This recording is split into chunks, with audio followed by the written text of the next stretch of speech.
Hey there, listener. This is Steven. If you haven't noticed, every once in a while throughout an episode, I kind of have these theology spasms and have to suppress myself because we like to talk about everything here, not just theology or politics. We try not to make it about that, but I do have this need for an outlet, so I'm starting a blog and I wanted you to be the first ones to know about it. I will be releasing it on May 24th. That's a Friday. It'll be sometime in the evening, I believe. That's what I'm hoping. And it is called Table Talk Blog. Now, the temporary website is tabletalkblog.wixsite.com. Now, that's temporary until I can get the URL worked out. But for now, if you go to tabletalkblog.wixsite.com, that'll take you to my blog site. I've been talking about everything from the Bible, theology, and culture. So hope to see you there.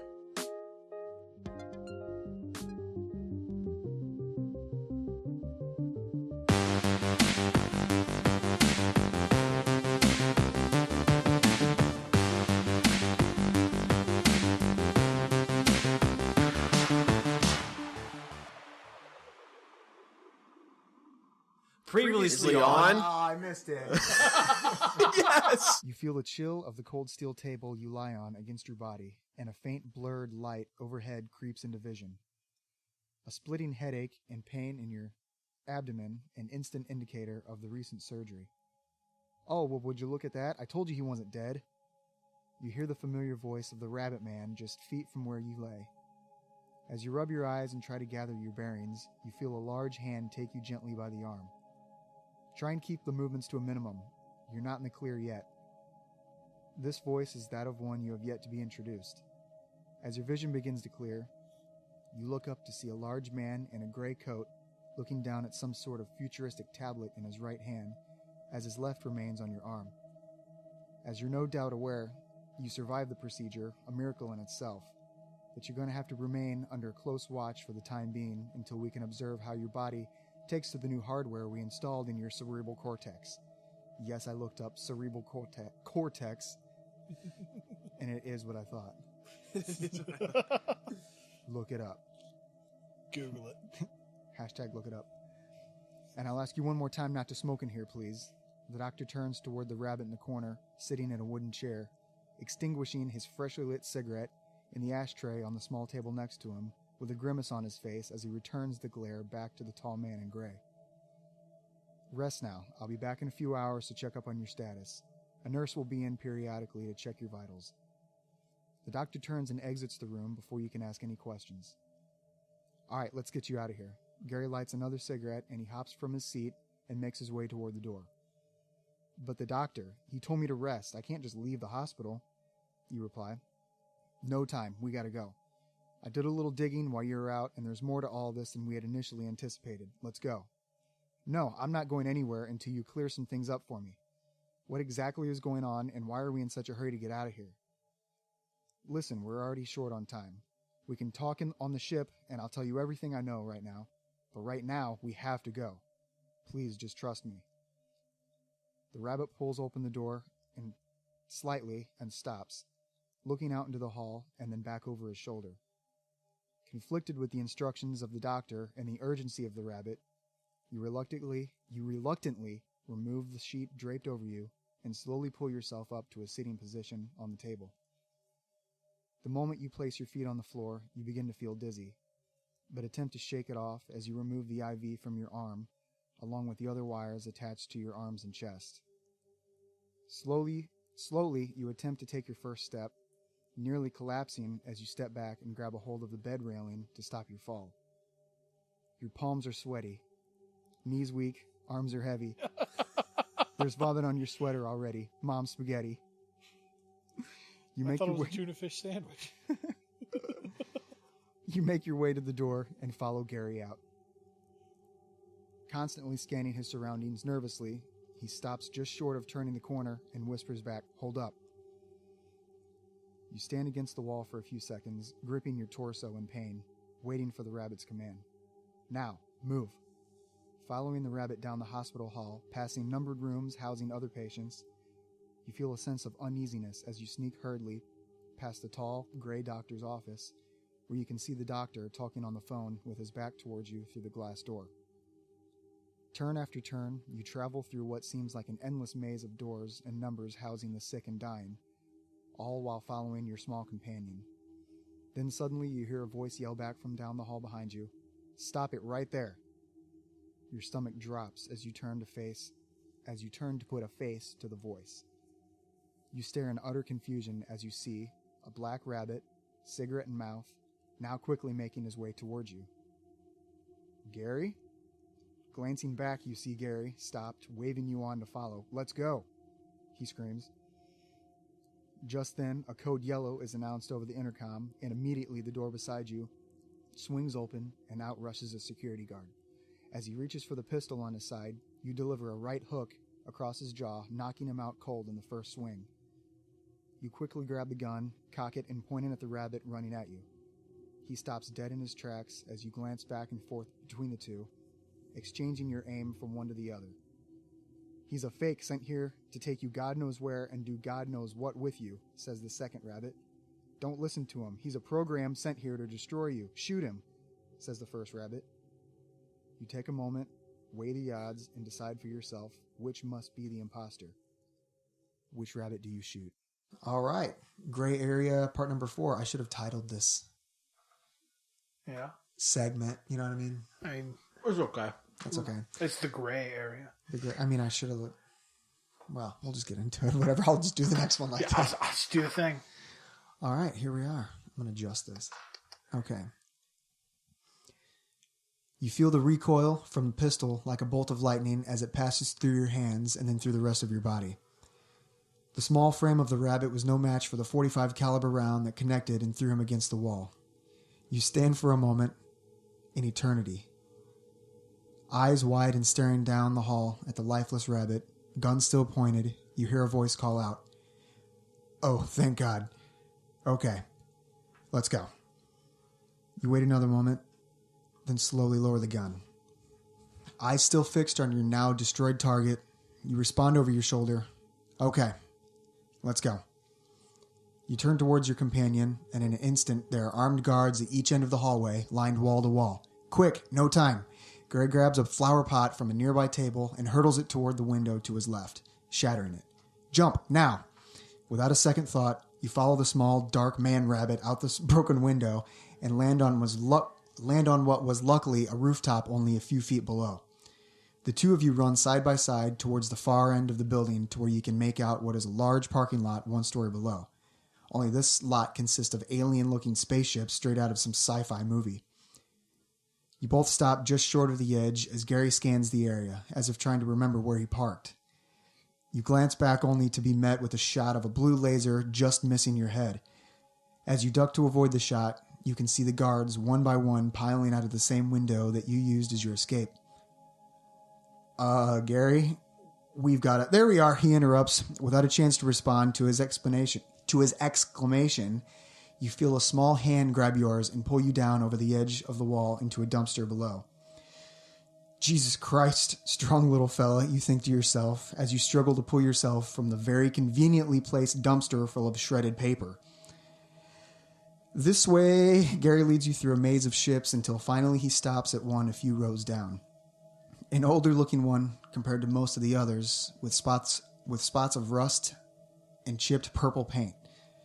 He scans his thumb on a small, dimly lit screen on the side, and a door opens upward, allowing the two of you to rush in.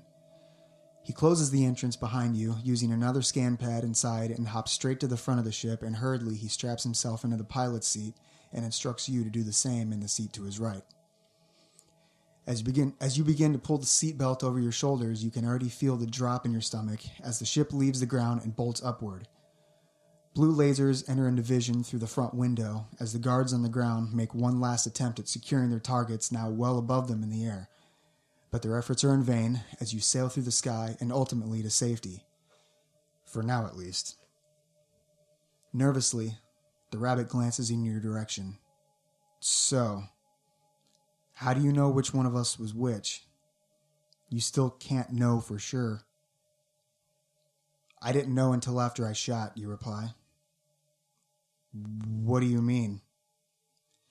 "He didn't bleed." Yes. Okay. intermission. Okay, it gets real now. The choices you make can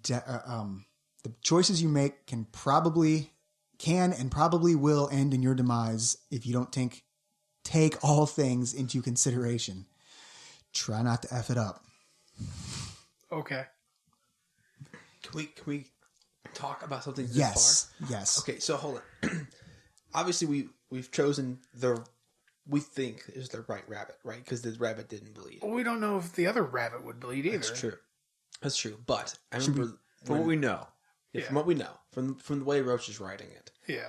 Now, the first time we talked about this, I listened to it 3 or 4 times after that, and Roach was like, if you pay attention to the details, you'll know which one it was. I have no idea which one it was. So how did you get to what details did you lay out that would have led us to that point? Or can you not? In the last episode? Yeah.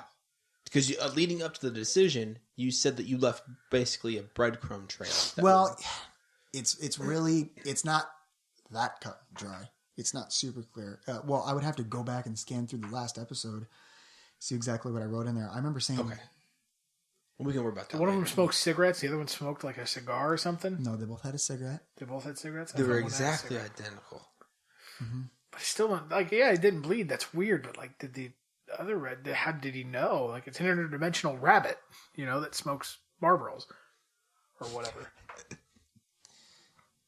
It's kind of an odd habit for a rabbit to have. Well, you got to remember. Ignore the fact that it talks. Yeah.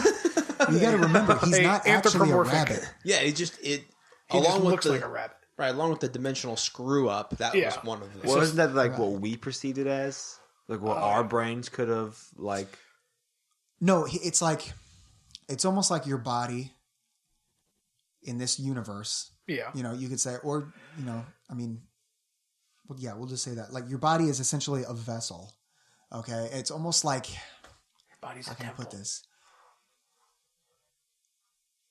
The thing that came basically had to be a rabbit in order to have an Earth type thing. Do what now? Like the thing that came had to take form of a rabbit in order to survive on Earth, basically. No, it's almost like, okay, there's now we're not just talking about galaxies, where you can just get in a ship and fly from one to another physically. Yeah, This is dimensions. Like multiverse theory. Yeah, this is like as far as we know, in 2019 here on Earth in the world that we live in real life, like we don't have, we don't have the technology to just travel from dimension to dimension, from dimension to dimension. We don't even know if that's like a thing that you know of for sure. Yeah, well, yeah, sure, but it's not like common knowledge. Yeah. So there's a hiccup in this entire dimension. You know what I'm saying? Mm-hmm. So like a virus, right? Yeah. It's a virus. It's a hiccup. We don't know where it came from, like what caused it or whatever, but there was one. Okay. And so it's almost like you ever hear like the thing, kind of like the Matrix theory or whatever, just like everything is just ones and zeros. Yeah. It's like everything that makes up your physical body, the earth around us, the whole universe, it's all just code. It's all just code, you know what I mean? It's almost we call those existential crisis. Right. Well, I had mine at 16. Yeah. That's what I got into. When the Matrix came out. No, that would be the 90s, my dude. Yeah. I was born. Anyways. I don't watch the Matrix. So basically there was just a hiccup in this dimension. So for him to take on the form of a rabbit, it's... Who asked that? Why am I explaining that? Sorry. Oh, that was you. Yeah, that's right. Yeah, so it's not that he had to necessarily inhabit. He just is a rabbit. It just kind of happened to him too. It was just kind of like I don't know, lightning hits in just a weird way outside, and it like does like a little. Somehow it travels through the wires and zaps your computer in a weird way, and like I don't know, the font changes or something. Almost right. Something weird like that. Small changes. I'm not a dimensional overseer myself. Yeah, I'm not a Scientologist. I just give the accounts of those. So, are you picking back up? Any other questions so far? I don't think so. Okay, I'll try to read slower because I keep like tripping over my words. All right. The glare of the suns stretch across the length of the ship's side panels as it reflects off the areas still covered by paint as you approach the edge of the atmosphere. A long moment goes by without a word spoken. Questions can wait. For now, you're just happy to have made it out alive. The low humming of the engine and the stillness of space eventually coax you into a much-needed rest. Hours pass. You're abruptly awoken by a loud bang and the ship being tossed back and forth. Alarms within the ship pierce the silence, and hazard lights begin to blink erratically as you attempt to gather your bearings. They followed us, bang! The ship takes another hit from behind, giggity, and the shaking of the vessel grows more severe. Put this on. Gary hands you a helmet with a tube attached to a small green backpack, and you quickly jump from your seat and put it on. There's an emergency escape ship in the rear, and it doesn't hold much fuel, but we don't have much of a choice. Here, this way. Gary guides you through an automatic door and down a short hallway. You make a turn, and at the end of the hall are two doors separated by an LED panel lit and flashing with error codes and evacuation procedures. Underneath the panel are two buttons, a gray and a green one. We're going to have to... Bam! The ship takes a turn on its side and then back again as one final blow knocks out the power to the ship completely. After a few seconds, the backup lights kick on, and you see Gary lying on the floor, unconscious. You attempt to wake him, but it's no use. Check the pulse, you say to yourself out loud in a panic state. You feel for a pulse, and to your surprise, it's found with some ease. Gary is alive, but now no longer able to guide you through this. Oh my God, now what? You say to yourself. Just then, you see the two buttons illuminating in the faint glow of the reserve lights. One of these must open the door to the backup ship. You start to reach toward them when you pause. One of these is right, but what does the other button do? Which button do you press? There's green and a red one, right? There's a gray button. Gray. And a green button. Green button. Mm-hmm.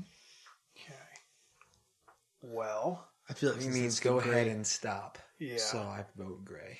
I think he would want us to think that it's the gray one because it's the gray area. Therefore, I don't want to push the gray button because he wants me to push the gray button, so I'm going to push the green button. but what if he thought of that? Then I'm pushing the gray one. Yeah. I know which one is which. I think the green one would be like the escape pod go, like detach. Why don't you go ahead and stop? That's what it means. Green means go. Go ahead and Gray, dude. I don't know, man. The answer is literally in what I just read. Is it? Giggity. And if you look, I literally in bold letters put the word giggity. Because as I wrote it, I went, Dude, I don't know. The answer's in what you read. yes. So why are they chasing him? Why are these people chasing him? I guess because he killed the rabbit? No, they're The chasing bad him rabbit? before, I thought.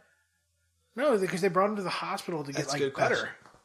So he's And at then, the like, hospital, there's- he goes through a procedure. Yeah, he shoots the imposter rabbit, quote unquote. But the rabbit must have had, if they shot, well, either way, the rabbit, you would assume the bad rabbit would have backup. Yeah. Yeah, because I want to know who these people are chasing him. Because here's the options basically. It's like one button opens the door, but if it doesn't open the door, is they gonna blast the ship to smithereens and die? Are they gonna board the ship and take him on, or does he get in the escape pod and drift away and Tony Stark this bad boy? Spoiler alert. It's in the commercials. It's fine.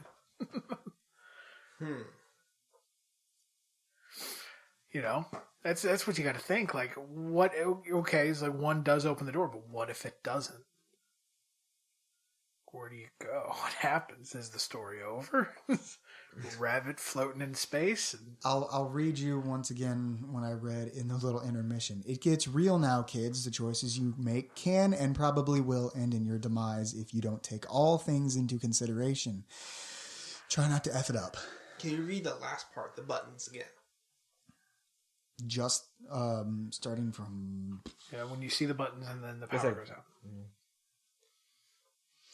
Well, the answer is somewhere within that second segment after So we're going to have to listen to this one again, kids. Yeah. Animation. Yeah. Okay. Yeah. That's...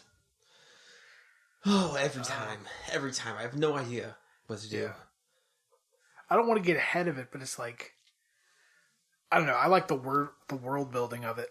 I like why are they chasing them? Who are they? Who sent them? Who's the bad rabbit working for? Is the bad rabbit alive or dead? Like... I don't know. I'm going to F it up like I normally do. Can you tell us if we shot the right rabbit, or does that need to unfold later on? That's in Act 5. Later on. Okay. Yeah, it's like, hey, we finally made it, Greg. Is it Greg or Gary? Gary. Greg. But he answers to Greg like, you're not the real rabbit. Now, remember, Gary smokes Turkish blends, Pall Mall Turkish blends. So there's like... That's super specific. Yeah, there's like a charcoal gray, almost black rabbit walks in smoking Marlboro Reds. What's up? I'm Greg. I'm old Greg. I mean Gary. The way you did this. Butthorn. The game warden Butthorn. That'd be a reference to Gary Busey. Yes, go Gary. God, I don't know, man.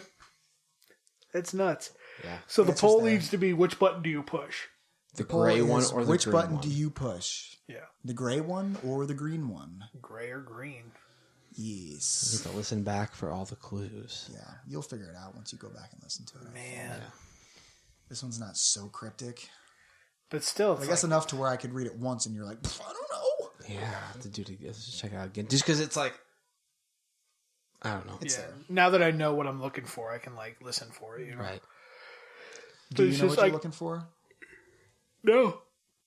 The right button? I'm looking for a button that opens the Do door. we or want do the I doors? What's on the other side, Yeah. on the side of the door?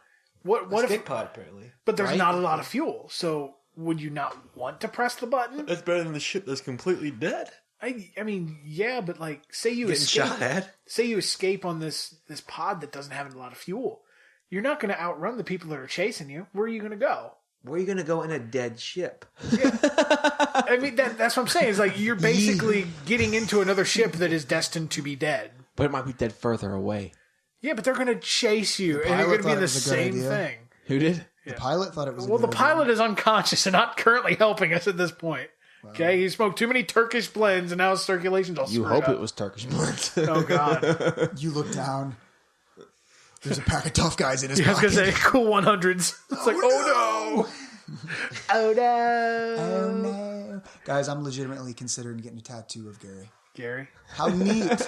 dude, he would join your little quadrupus, Larry, No, that Larry and doesn't- Gary. That doesn't exist. I don't know what you're saying. Yeah, Only people that have seen me without pants would even have any idea what you're talking about. I mean, you've also worn shorts in our presence, and then you like lift up, and be like, hey, look, Well, it was funnier the other way. yeah. And you were way less ashamed of Larry when Yeah. we were younger. You were proud of Larry. Well, when I was younger is when I got him. Yeah. As you age, 17 things are a good idea. Yeah. Just stuff. This is a good idea. Dude, Yeah. 17. That was- 26? Like when I was 17 and had you tattoo my hand. Yeah. Yep. That was 10 years ago. What's it that? will have been 10 years ago really soon. I We got that tattooed you and eye your ring. wife at my kitchen table. Yep. Can't believe she let me put that on her arm. Yeah, we were like 17. Wow. I mean, you wild and crazy kids. Wow. I am not an artist by any means. Dude, I'll folks. let you tattoo me. I The won't Jets do on his butt. it. It just says the Jets. Benny and the Jets. You think I'm going to put that? I'm going to put something good on that. You can't see what I'm doing. No, that'd be a lot of trust to like let you tattoo my butt. That's I'm a touching lot of your trust. butt first off. Yeah. Second off, I'm drawing a penis on it. And you're forever going to think it's the Jets. When's the last time you saw your butt? Yeah. I mean, that's true. You need like a system of mirrors. You know, it's going to be declared legally dead, guys. Yeah, it's declared legally dead. That was good. Well, I you know. haven't seen my Willie in over 3. I always get country with it. Over 3 years? I haven't seen the Willie in 3 years. It hurts. Why do you go? Because doing that is dumb. When I do things that are dumb, I gag. I don't always do things that are dumb, but when I do, I vom in my mouth. Okay. That's going to be ASMR for everyone out there. I am Slowly rubbing them out. Kevin's. So what would PJ you guys noises. push? The proof's in the pudding. I'm going to listen back to it again and then I try to looked catch all that the up. details. That doesn't fit, actually. The proof's in That's the pudding. same. I looked it up. It doesn't fit. You gotta try it before you. Never mind. He's like, well, you gotta, and then You know, you never have mind. internal thoughts and you just keep them to yourself. Like most of the thoughts you have throughout Never. the day. Yeah. Never. Most thoughts you have in the day, you just keep to yourself. Never. Most thoughts. I have a leak, I have a leak. and sometimes it's here, and sometimes they just. Dude, sometimes you got to stream of consciousness. You just got to like go from brain to mouth to out, like Guys, just where to does- flush it. Careful. Guys, where does consciousness come from? What is consciousness? In our DNA, We don't it's have like time Wi-Fi. for this. I'll tell you. No, like exactly. Wi-Fi. He's I'll like, tell you Tyler's exactly. like, I'll give you no. guys the answer right now. Yeah, That's a whole month's Next worth of- time on Bite Size Man. No. yeah. Last time on Dragon's Ball Pay.